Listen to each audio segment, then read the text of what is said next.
नमस्कार, मैं अनिश कुमार स्वागत करता हूं आपके अपने यूट्यूब चैनल स्टडी पॉइंट 11 में। तो जितने भी मेरे भाई एसएससी सीएचएसएल की तैयारी में लगे हुए हैं उनको मैं बता दूं 1 जुलाई से आपका पेपर शुरू होने वाला है। ठीक है, पेपर 1। देखो मेरे भाई, टारगेट हमारा 2024 का सीएचएसएल है और इसके लिए हमें 2023 में जो सीएचएसएल में पूछे गए जो प्रश्न है उसको एक बार देखना बहुत ज़रूरी है अच्छे मार्क्स लाने के लिए जीके में। तो प्रीवियस ईयर क्वेश्चन की यह सीरीज है, 15 दिन में कुल 40 सेट्स हम लोग समाप्त करेंगे मेरे भाई। 1 जुलाई से पहले आपका 40 का 40 सेट मैं करा दूंगा। आप लोग बस कमेंट बॉक्स में बताते रहिएगा कि आपको वीडियो कैसा लगा और किस प्रकार का आपको वीडियो चाहिए। देखिए, इस वीडियो में हम लोग बात करेंगे भाई कि 2/8/2023 का जो पेपर हुआ था पहले शिफ्ट का, उसको हम लोग इस वीडियो में देखेंगे। कुल 40 शिफ्ट में आपका पेपर लिया गया था, तो हम लोग एक एक करके सारे वीडियो को करते जाएंगे। चलिए शुरुआत करते हैं वीडियो को। और उससे पहले मैं एक रिक्वेस्ट करता हूं कि वीडियो अच्छा लगता है तो आप लोग लाइक और शेयर जरूर करते रहेंगे। ठीक है, चलिए देखते हैं पहला प्रश्न क्या पूछा गया है। तो पहला सवाल हमारा ये रहा, निम्नलिखित में से किसे 1909 में व्यवहारिक बेतार के तार के विकास के लिए कार्ल फर्डिनेंड ब्राउन के साथ भौतिकी में नोबेल पुरस्कार से सम्मानित किया गया था। देखो मेरे भाई, बेतार के तार की खोज के लिए कार्ल फर्डिनेंड ब्राउन के साथ एक और व्यक्ति हैं जिनको नोबेल पुरस्कार से सम्मानित किया गया था। किस क्षेत्र में? भौतिकी के क्षेत्र में। तो हमारा इसका सही उत्तर याद रखिएगा, गुगलियो मार्कोनी हो जाएगा। ठीक है, आप लोग मार्कोनी के नाम से भी याद रखते हैं तो ध्यान रखेंगे। ठीक है, ऐसे आप लोग रिलेट करके प्रश्न का आंसर करेंगे और ऑप्शन को जरूर आप लोग पढ़ते चलिएगा। ठीक है, अगला प्रश्न को देखते हैं और आप लोग कमेंट बॉक्स में बताइएगा कि 25 क्वेश्चन में आपके कितने क्वेश्चन सही हुए हैं। ठीक है, कमेंट बॉक्स में जरूर कुछ ना कुछ बताते रहना है। अगला प्रश्न है कि निम्नलिखित में से कौन सी सरकारी योजना भारत में युवाओं को कौशल विकास प्रशिक्षण प्रदान करती है? भारत में युवाओं को कौशल विकास प्रशिक्षण प्रदान करती है प्रधानमंत्री कौशल विकास योजना, याद रखिएगा। ठीक है, प्रधानमंत्री कौशल विकास योजना के तहत भारत में युवाओं को कौशल विकास प्रशिक्षण प्रदान किया जाता है, याद रखेंगे। ठीक है, अगला प्रश्न देखते हैं। पंडित शिव कुमार शर्मा, मोस्ट इंपॉर्टेंट प्रश्न है, बार बार पेपर में एसएससी पूछता है तो याद रखिएगा। पंडित शिव कुमार शर्मा जो है क्या बजाने में उनकी महारत के लिए याद किया जाता है? तो संतूर इसका राइट आंसर हो जाएगा। तो पंडित शिव कुमार शर्मा का संबंध है संतूर से, याद रखिएगा। नेक्स्ट, जब सामान्य ब्याज दर बहुत कम स्तर पर पहुंच जाती है तो निम्नलिखित में से कौन सा कथन सही होगा? अब आपको कुछ इस प्रकार के 4 ऑप्शन देखने को मिलेंगे एग्जाम में।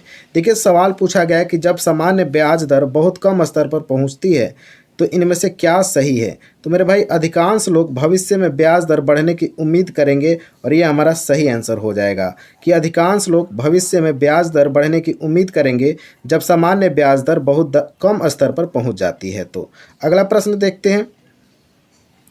भारत के किस राज्य में एल्युमिनियम प्रगलन संयंत्रों की संख्या सबसे अधिक है?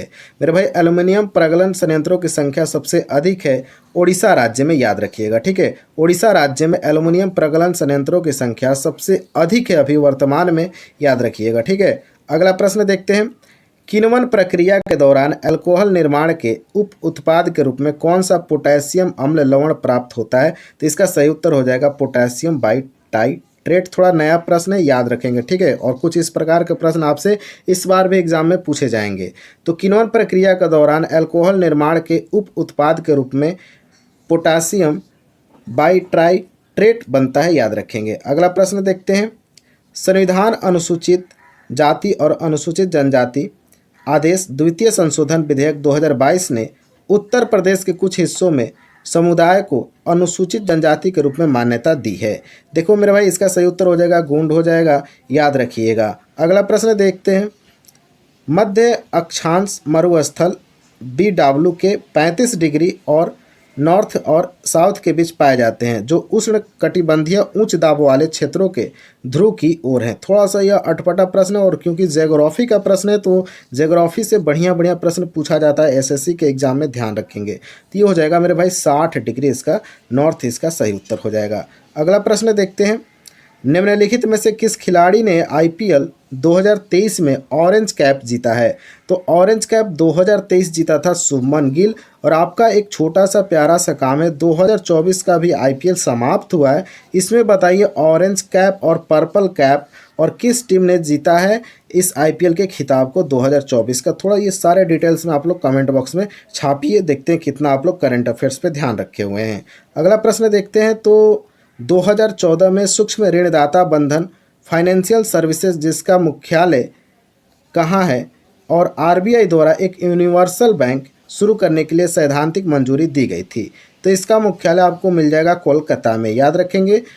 बंधन फाइनेंशियल सर्विसेज बैंक जो है इसका मुख्यालय कोलकाता में है, याद रखेंगे।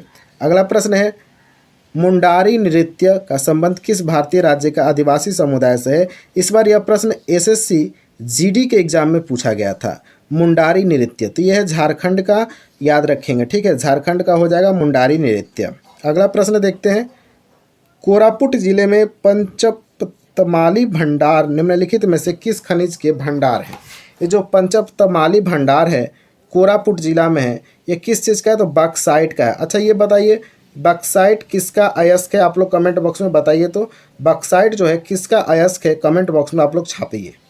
अगला प्रश्न है, किस वर्ष जॉन अलेक्जेंडर न्यूलैंड्स ने परमाणु भार के क्रम में व्यवस्थित रासायनिक तत्वों की आवर्तीता का प्रस्ताव देते हुए अष्टक के नियम की अवधारणा प्रतिपादित किया था?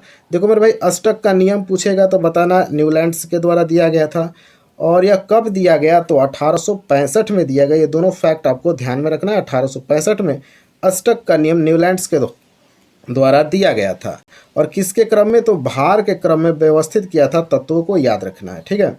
अगला प्रश्न देखते हैं, निम्नलिखित में से किस अंग्रेज मराठा युद्ध के परिणाम स्वरूप पेशवाओं के प्रांतों का विलय बम्बई प्रेसिडेंसी में हो गया था? तो यह था तृतीय अंग्रेज मराठा युद्ध के दौरान, याद रखना है, तृतीय हो जाएगा आपका राइट आंसर। अगला प्रश्न है, विधवा पुनर्विवाह संघ 1861 के संस्थापक के रूप में किसे जाना जाता है? तो महादेव गोविंद रानाडे को 1861 के विधवा पुनर्विवाह संघ के संस्थापक के रूप में जाना जाता है। अगला प्रश्न है, निम्न में से कौन सा किसी वस्तु के अंतिम वस्तु के रूप में पहचाने जाने का सही कारण है? तो इसका सही उत्तर होगा मेरे भाई, निर्माता द्वारा इसे आगे और संसाधित नहीं किया जाता है। ये आपका राइट आंसर होगा। किसी वस्तु के अंतिम वस्तु के रूप में पहचाने जाने का सही कारण है कि निर्माता द्वारा इसे आगे और संसाधित नहीं किया जाता है। अगला प्रश्न देखते हैं, दक्षिण भारत में मंदिरों के प्रांगण में बने ऊंचे द्वारों को क्या कहा जाता है? जो दक्षिण भारत है वहाँ जो मंदिर है और मंदिर के अंदर जो प्रांगण बने होते हैं और उनको ऊंचे दीवार जो होते हैं उसको क्या कहा जाता है? तो गोपुरम उसको बोला जाता है, याद रखिएगा। मोस्ट इंपॉर्टेंट प्रश्न, और इस प्रकार के एसएससी बहुत क्वेश्चन पूछता है मेरे भाई, याद रखना। अगला प्रश्न देखो, भारतीय संविधान का निम्नलिखित में से कौन सा अनुच्छेद जबरन श्रम को प्रतिबंधित करता है, शोषण को रोकता है? बिल्कुल आसान सा सवाल है। आर्टिकल 23 अनुच्छेद 23 में बताया गया है कि जबरन श्रम को प्रतिबंधित किया है हमारा संविधान, याद रखिएगा, आर्टिकल 23 में।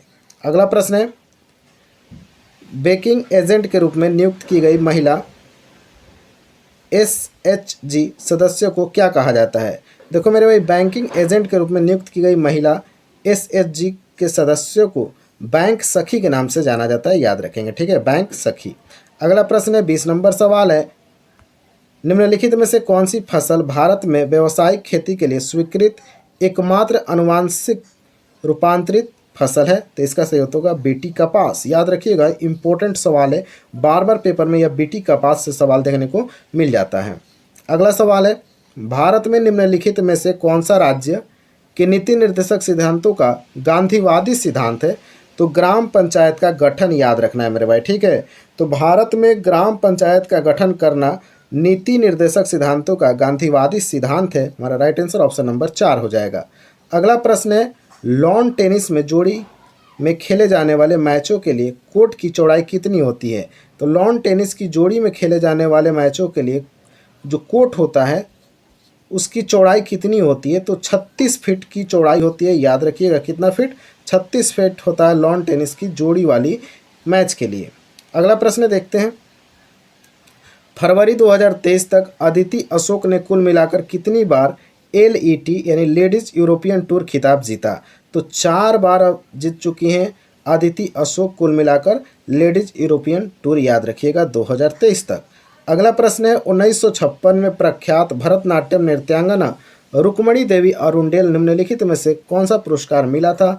यह प्रश्न जीडी में लगभग 2 से 3 बार पूछा गया मेरे भाई, ध्यान रखना, ठीक है। तो पद्म भूषण इनको दिया गया, रुक्मणी देवी अरुंडेल, जो कि भरतनाट्यम नृत्य से जुड़ी हुई हैं।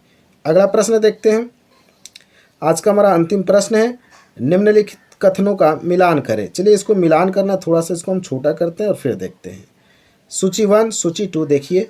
पहला है कि चंपाकुलम नौका दौड़, तो मेरे भाई इसका सही उत्तर हो जाएगा केरल से, आप लोग इसको मैच कर सकते हैं।